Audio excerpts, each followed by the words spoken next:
હાલો friends, જય શ્રી કૃષ્ણ. આજે આપણે બનાવીશું સુરતી લીલા ઊંધિયાની રેસીપી. તો આમાં આપણે કોઈ પણ મસાલા ભર્યા વગર એકદમ સહેલી રીતથી કટકા સુરતી ઊંધિયું બનાવીશું. આ ઊંધિયું એકદમ ટેસ્ટી અને બનાવવું એકદમ સહેલું છે. તો ચલો એકદમ ટેસ્ટી ઊંધિયાની રેસીપી સ્ટાર્ટ કરીએ. રેસીપી સ્ટાર્ટ કર્યા પહેલા જો તમને મારી રેસીપી ગમતી હોય ને હજુ સુધી ચેનલને સબસ્ક્રાઇબ ન કરી હોય તો પ્લીઝ સબસ્ક્રાઇબ કરજો અને બાજુમાં આપેલ બેલ આઇકન પ્રેસ કરજો એટલે નવી નવી રેસીપીના નોટિફિકેશન મળતા રહે. સૌથી પહેલા એકદમ ટેસ્ટી ઊંધિયું બનાવવા માટે એક બાઉલમાં 1 કપ ચણાનો લોટ લેશું. સ્વાદ અનુસાર નિમક, 1 ટીસ્પૂન દળેલી ખાંડ, 1/2 ટીસ્પૂન હળદર, 1/2 ટીસ્પૂન ગરમ મસાલો, ચપટી હિંગ, 1 ટેબલ સ્પૂન આદુ મરચાં કોથમીરની પેસ્ટ. આ પેસ્ટ ભેગી તમે લસણની પેસ્ટ પણ ઉમેરી શકો છો, પણ મેં ઉમેરી નથી.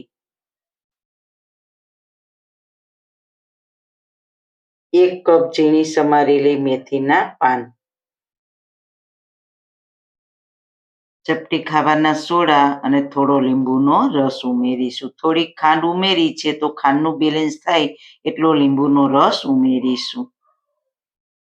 1/2 ટીસ્પૂન તેલ. બધું સારી રીતના મિક્સ કરી દઈએ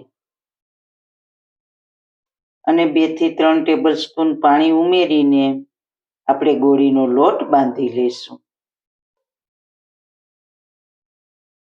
હવે હાથને તેલવાળો કરીને આ રીતના લોટને હાથમાં લઈને રાઉન્ડ શેપ આપી દઈએ. તમે મુઠિયા જેવો પણ શેપ આપી શકો છો. તમને જે ફાવે તે શેપ આપવાનો. આ રીતના આપણે બધી ગોળી વાળીને તૈયાર કરી લેશું. ગોળી તૈયાર થઈ ગઈ છે. તો હવે શાકભાજી તૈયાર કર્યા છે. તો તેમાં છે સુરતી પાપડી, ગવાર, રીંગણ, રતાળું, સુરણ, સક્કરિયું, બટેટા, ફ્લાવર, પત્તાકોબી, સરગવો, ટમેટા, વાલ, વટાણા, ચોળાના બી, તુવેરના બી. પાપડીને મેં આ રીતના ફોલીને તૈયાર કરી છે. તો પહેલા આપણે વાલ, તુવેરના બી અને ચોળાના બીને તપેલીમાં ખુલ્લા બાફી લઈશું. રતાળું, સુરણ, સક્કરિયું અને બટેટાને આપણે તેલમાં તળી લઈશું. તો વાલ, તુવેરના બી અને ચોળાના બીને આપણે તપેલીમાં લઈશું. તેમાં ચપટી નિમક અને અડધો ગ્લાસ પાણી નાખીને તેને આપણે ખુલ્લા બાફી લઈશું. આને આપણે એકદમ બાફવાના નથી, તેને અધકચરા બાફવાના છે. હવે બધા શાકભાજીને તળી લઈએ. તો કડાઈમાં તેલ ગરમ મૂકીશું. તેલ ગરમ થાય એટલે તેમાં આપણે એક પછી એક શાકભાજીને તળી લઈશું. પહેલા આપણે બટેટા અને સક્કરિયાને તળી લઈશું. ગેસની ફ્લેમ મીડિયમ રાખીશું અને ચારાની મદદથી ફેરવતા રહીશું. બધા શાકભાજીને ધોઈને કોટનના કપડાથી કોરા કરી લેવા. પછી તેને તળવાના એટલે તેલ છે તે બહુ ઉડે નહીં. તમે જોઈ શકો છો બટેટા અને સક્કરિયાનો કલર ચેન્જ થવા આવ્યો છે.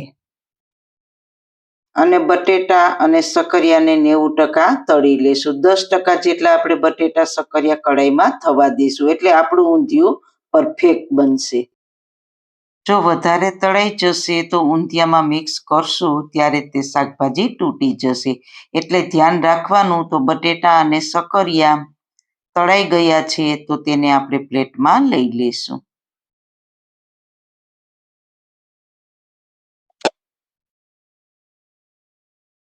હવે તે જ રીતના આપણે રતાળું અને સુરણને તળી લેશું. બધા શાકભાજીના તમે ટુકડા જે પ્રમાણે કરો તે પ્રમાણે તળવાના. કદાચ આમાં એકાદ વેજીટેબલ્સ તમારી પાસે ના હોય તો પણ તમે ઊંધિયું બનાવી શકો છો. ઊંધિયામાં રતાળું અને પાપડી કમ્પલસરી છે. પણ જો તે ના હોય તો તમે બટેટા, રીંગણ, સક્કરિયા અને કાચા કેળા વાપરીને ઊંધિયું બનાવી શકો છો. હવે રતાળુ અને સુરણ પણ તળાઈ ગયા છે તો તેને પ્લેટમાં લઈ લઈએ.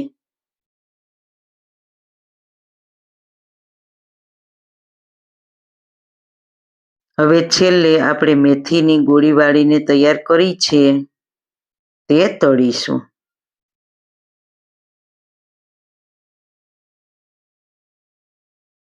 ચારાની મદદથી ફેરવતા રહીશું અને ગેસની ફ્લેમ મીડિયમ રાખીશું.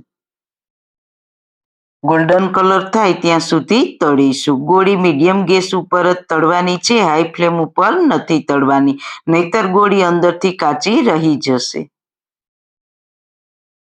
તો હવે ગોળી ગોલ્ડન થઈ ગઈ છે તો તેને પ્લેટમાં લઈ લઈએ.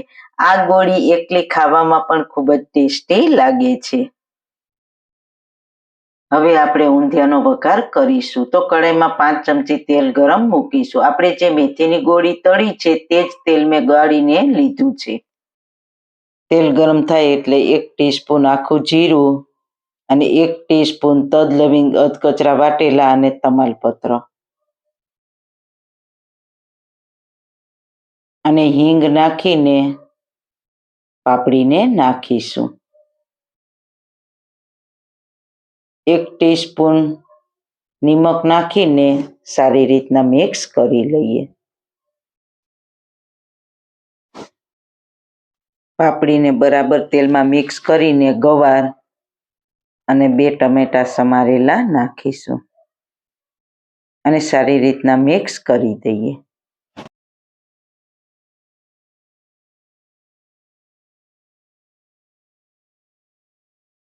હવે ઢાંકણ ઢાંકીને થવા દઈશું. જો તમારે કુકરમાં ઊંધિયું બનાવવું હોય તો તેમાં પણ બનાવી શકો છો, પણ કઢાઈમાં બનાવેલા ઊંધિયાનો ટેસ્ટ ખૂબ જ સરસ આવે છે. વચ્ચે ઢાંકણ ખોલીને હલાવતા રહીશું.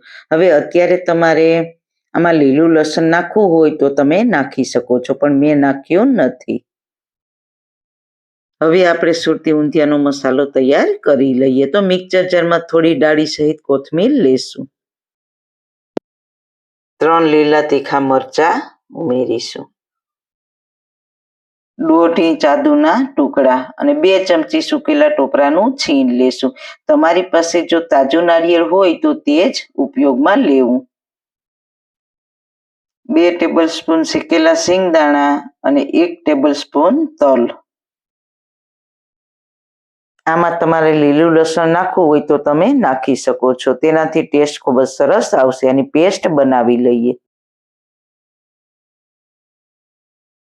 તો પાપડી અને ગવાર અધકચરા ચડીએ એટલે તેમાં રીંગણ,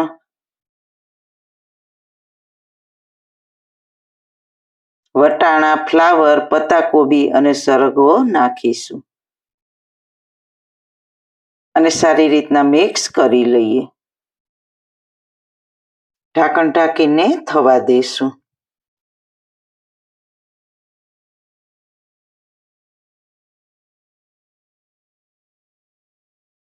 પછી તેમાં વાલ, ચોળાના બી અને તુવેરના બીને તપેલીમાં ખુલ્લા બાફ્યા હતા તે આપણે નાખીશું અને તેને મિક્સ કરી દઈએ. આમાં આપણે પાણી નાખવાનું નથી, બસ આ રીતના એને વરાળથી જ ચોળવવાનું છે એટલે તેનો ટેસ્ટ ખૂબ જ સરસ આવશે. હવે ઢાંકણ ઢાંકીને થવા દઈશું. 1 મિનિટ જેવું થાય પછી તેમાં આપણે કોથમીર, આદુ, મરચાં, ટોપરા, તલ અને સિંગદાણાની પેસ્ટ બનાવી છે તે નાખીને આપણે મિક્સ કરી દઈએ. તો આપણે ગ્રીન પેસ્ટ નાખી છે તેને આ રીતના ખુલ્લી જ સાતળી લેશું. સારી રીતના સતળાઈ જાય એટલે તેમાં 1/2 ટીસ્પૂન ગરમ મસાલો નાખીશું અને સારી રીતના મિક્સ કરી લઈએ અને 1 મિનિટ થવા દઈશું. 1 મિનિટ પછી આપણે જે શાકભાજીને તળ્યા છે તે નાખીશું. જો તમે કુકરમાં ઊંધિયું બનાવો તો શાકભાજીને તળવાની જરૂર નથી. તો તમારે કુકરમાં થોડુંક વધારે તેલ વઘારમાં મૂકવાનું અને પછી આ બધા શાકભાજીને તમારે મસાલો કરીને પછી તેને કુકરમાં પહેલા થોડાક સાતળી લેવા. તો હવે બધા શાકભાજીને મસાલા સાથે મિક્સ કરી દઈએ અને થોડીક વાર ઢાંકીને થવા દઈશું. જો તમને ગ્રેવીવાળું ઊંધિયું ભાવતું હોય તો તમારે આમાં થોડું પાણી ઉમેરવું, એટલે થોડું ગ્રેવી જેવું થઈ જશે. પણ જો પાણી ઉમેર્યા વગર બિલકુલ આ રીતના વરાળથી તમે ઊંધિયું બનાવશો તો તેનો ટેસ્ટ કંઈક અલગ જ હશે. તો તેને હવે થવા દેશું. તો ગ્રીન મસાલાથી શાકભાજીને કોટ સરસ રીતના થઈ ગયું છે.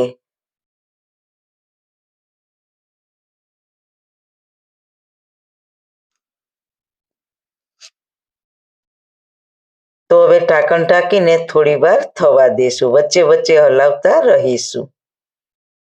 વચ્ચે ખોલીને હલાવી લઈશું.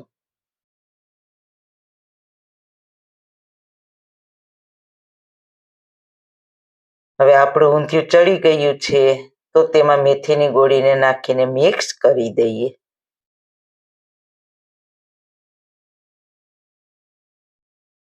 ઢાંકીને થોડીક વાર થવા દેશું એટલે ગોળી છે તે ચડીને સોફ્ટ થઈ જશે.